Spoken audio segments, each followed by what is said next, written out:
Oke guys, saat ini saya berada di alun-alun kota Ciamis. Bisa dilihat di sekeliling kita di alun-alun kota Ciamis.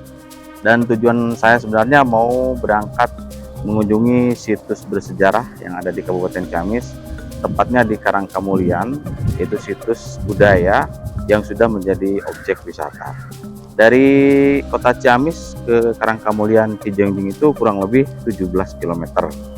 Nah, untuk lebih serunya, mari kita ikuti perjalanan saya untuk menuju ke situs tersebut. Oke.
Oke guys, saat ini saya sudah berada di lokasi objek wisata Karangkamulian, yaitu objek wisata Ciung Wanara yang ada di Karangkamulian Cijengjing Ciamis.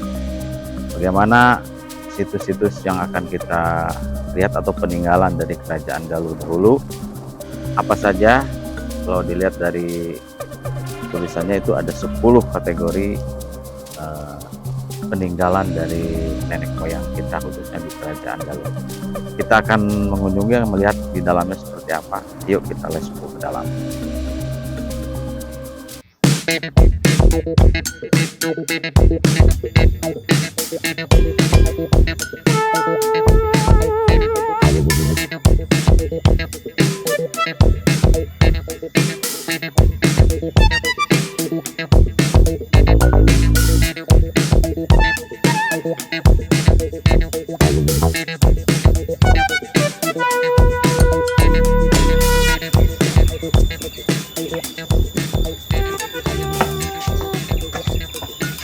Rp13.000.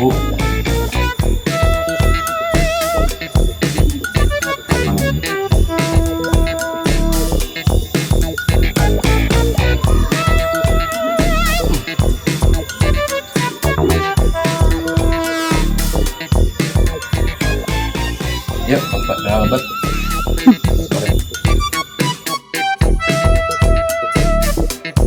Situs Karangkamulyan adalah situs arkeologi yang merupakan peninggalan dari zaman Kerajaan Galuh sekitar abad ke-5 hingga ke-7 Masehi. Dalam situs Karangkamulyan terdapat 9 peninggalan arkeologi, yaitu Batu Pangcalikan, Panyabungan Hayam, Sangyang Bedil, Lambang Peribadatan, Cikahuripan, Panyandaan, Pamangkonan, Makam Adipati Panaikan, dan tumpukan batu Sri Begawat Pohaci. Pada kesempatan kali ini yang pertama saya kunjungi adalah Pangcalikan atau Singgasana Raja. Nama Pangcalikan adalah kata yang berasal dari bahasa Sunda yang memiliki makna simbolis dalam kehidupan sosial masyarakat. Pang artinya tempat atau area, dan calikan bisa disebut sebagai Singgasana Raja atau kalungguhan yang merupakan sebagai simbol-simbol dari kekuasaan, otoritas, dan keagungan seorang penguasa, termasuk dalam upacara ritual keagamaan. Kalau kita lihat dan perhatikan, terdapat banyak tumpukan batu. Salah satu kemungkinan tumpukan batu tersebut adalah digunakan sebagai tempat pemujaan atau altar keagamaan. Pada masa Kerajaan Galuh, masyarakat mungkin menggunakan batu-batu tersebut untuk upacara yang berhubungan dengan agama Hindu atau Buddha, mengingat wilayah ini memiliki pengaruh dari kedua agama tersebut. Batu-batu yang diletakkan dan formasi tertentu bisa saja memiliki fungsi sebagai tempat persembahan atau simbolisasi hubungan antara manusia dan dewa-dewa yang dipuja pada saat itu.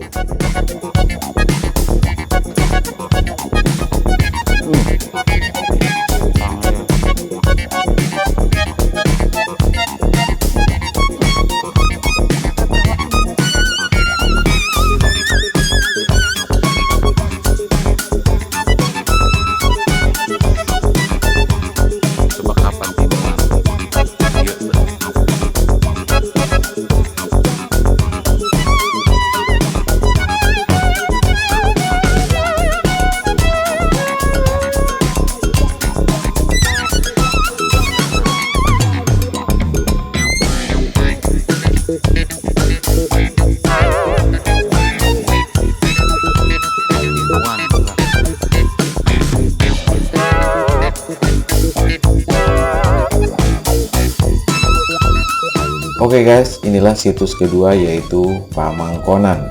Pamangkonan adalah sebuah tempat ritual atau upacara adat dalam budaya Sunda pada abad itu, yang bertujuan untuk penyucian, pemeliharaan, atau penghormatan terhadap benda-benda, tempat, atau situs yang dianggap sakral dan penting.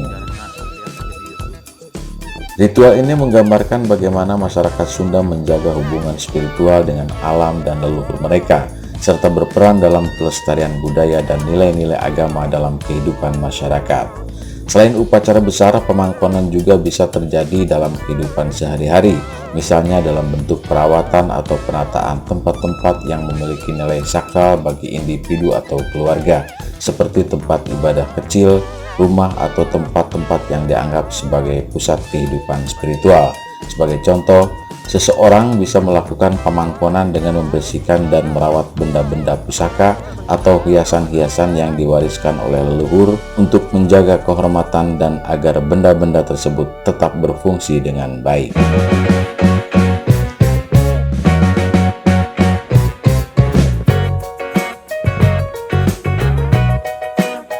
Situs bersejarah selanjutnya di Karangkamulyan adalah Makom Adipati Panaikan. Adipati Panaikan adalah salah satu tokoh penting dalam sejarah Kerajaan Galuh yang dikenal sebagai salah satu penguasa pada masa kejayaan Kerajaan Galuh pada abad ke-7 hingga 10 Masehi. Terkait dengan cerita-cerita lisan yang berkembang di kalangan masyarakat setempat sebagai tokoh penting dalam sejarah Kerajaan Galuh, Adipati Panaikan bukan hanya dikenang sebagai seorang pemimpin, tetapi juga menjadi bagian dari berbagai cerita mistis dan legenda yang kaya akan nilai-nilai budaya dan spiritual. Masyarakat setempat percaya bahwa Adipati Panaikan memiliki kekuatan gaib yang luar biasa, Sebagai seorang pemimpin yang dihormati, ia konon mampu melindungi wilayahnya dengan kekuatan magis. Dalam beberapa versi cerita disebutkan bahwa Adipati Panaikan memiliki kemampuan untuk mengendalikan alam, seperti memanggil hujan saat kemarau atau menenangkan angin badai. Kekuatan ini dipercaya juga terhubung dengan makamnya, di mana orang yang datang berziarah dengan niat tulus dapat merasakan keberkahan dan ketenangan batin. Selain itu juga ada yang menyebutkan bahwa jika seseorang datang dengan niat yang tulus dan melakukan ziarah dengan penuh kesungguhan, maka permohonan mereka akan dikabulkan.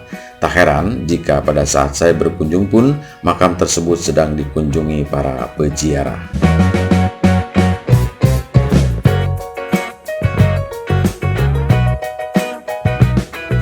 Selanjutnya tempat yang saya kunjungi adalah Patimuan. Patimuan merupakan tempat pertemuan masyarakat pada zaman itu yang erat kaitannya dengan adat budaya pada masa Kerajaan Galuh. Misalnya masyarakat bisa mengadakan acara selamatan atau doa bersama untuk memperingati sejarah Kerajaan Galuh atau untuk meminta keselamatan dan kemakmuran. Secara keseluruhan Patimuan di situs Karangkamulian melambangkan pertemuan yang menghubungkan masyarakat dengan sejarah, leluhur dan kepercayaan spiritual yang mendalam, yang menjadi bagian penting dari budaya dan identitas masyarakat Sunda. Selain itu juga di tempat ini kita dapat menyaksikan pertemuan antara dua sungai dari arah utara dan selatan.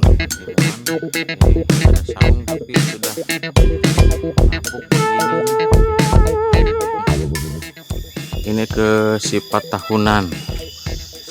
Oke guys, tapi sieun jalan kieu euy.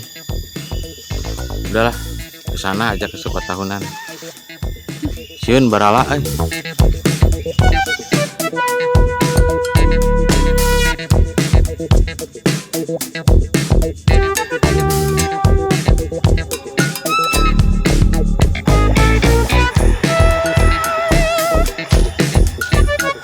Oh, sang yang bedil jeung sabung ayam di sini. Nah, ini mau ke sang yang bedil situ. Ya, Sang Hyang Bedil.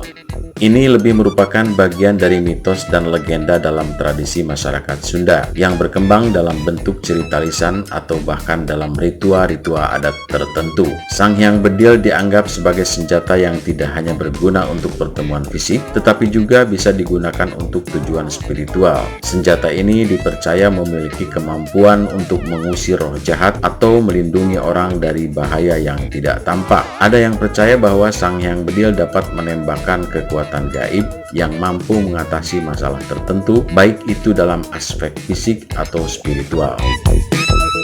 Konsep Sang Hyang Bedil tidak hanya mencerminkan keyakinan tentang kekuatan magis, tetapi juga terkait dengan kearifan lokal dan pandangan hidup masyarakat Sunda yang menganggap bahwa alam semesta ini penuh dengan energi yang tidak kasat mata. Dalam kepercayaan tradisional Sunda, senjata, benda, atau alat tertentu seringkali dianggap memiliki daya magis yang bisa digunakan untuk tujuan baik atau untuk melawan hal-hal yang dianggap jahat atau merugikan. Tidak jauh dari tempat Sang Hyang Bedil terdapat lokasi Sabung Ayam. Sabung Ayam memainkan peran dalam legenda Ciung Wanara. Cerita Ciung Wanara berasal dari kisah dua saudara yang lahir dari ibu yang sama, namun ayah yang berbeda. Ciung Wanara adalah anak dari raja yang terbuang, sedangkan saudara tirinya adalah anak dari raja yang sah. Dalam legenda ini, Ciung Wanara harus berjuang keras untuk mendapatkan pengakuan dan haknya sebagai bagian dari kerajaan. Pada masa kecilnya, Ciung Wanara dibuang ke hutan oleh ayah tirinya, tetapi akhirnya ia ditemukan dan dibesarkan oleh seorang pengembara. Setelah tumbuh dewasa, Ciung Wanara kembali untuk menuntut haknya sebagai penerus tahta kerajaan. Pada suatu waktu, Ciung Wanara dan saudara tirinya dihadapkan dalam sebuah tantangan sabung ayam yang sangat simbolik. Sabung ayam di sini tidak hanya sekedar permainan atau hiburan semata, melainkan juga menjadi ujian kehormatan dan pengakuan. Dalam pertarungan tersebut, ayam yang dikendalikan oleh Ciung Wanara berhasil menang meskipun tidak memiliki persiapan sebagus saudara tirinya. Maka di tempat inilah merupakan arena bersejarah dalam cerita Ciung Wanara.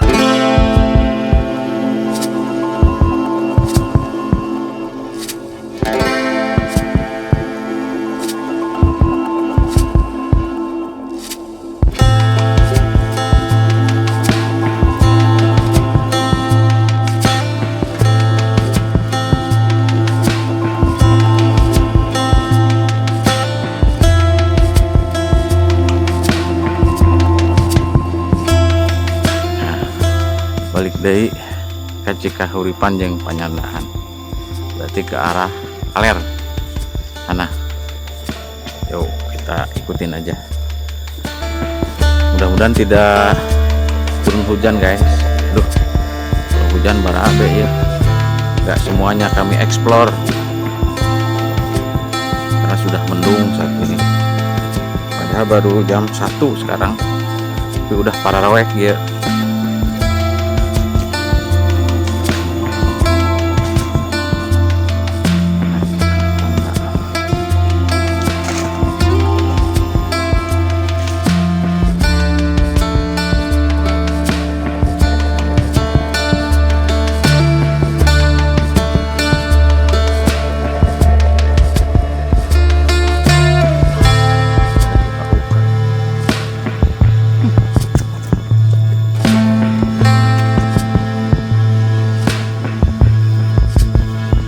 Itu diragaji atau ya?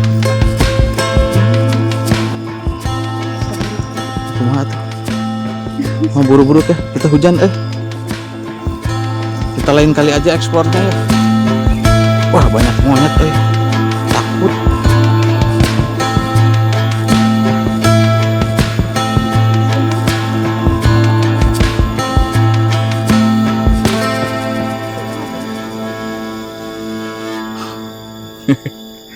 Oke guys, di situ banyak monyet ya. Jadi takut badeka itu takut ya. Kita balik lagi aja. Nanti lain kali kita explore. Si ibuna sieun aya monyet. Mohon maaf ya, tidak semuanya ini sudah angkat tangan si ibu. Jadi tidak semuanya dieksplor ya. Hapunten karena banyak monyet, sementara pengunjung tidak ada. Terima kasih udah nonton. Semoga ya ada sedikit penyegaran ya. Semoga nanti ketemu di explore tempat-tempat wisata yang lain yang masih ada di wilayah Kabupaten Ciamis tentunya. Sekarang kita mau pulang, dan kalaupun anak-anak sekolah mau ke sini juga sangat recommended, tapi di hari libur seperti hari Sabtu, Minggu, atau hari-hari libur puas dan sebagainya. Oke, terima kasih. Kita akan pulang. Sampai jumpa lagi di kesempatan yang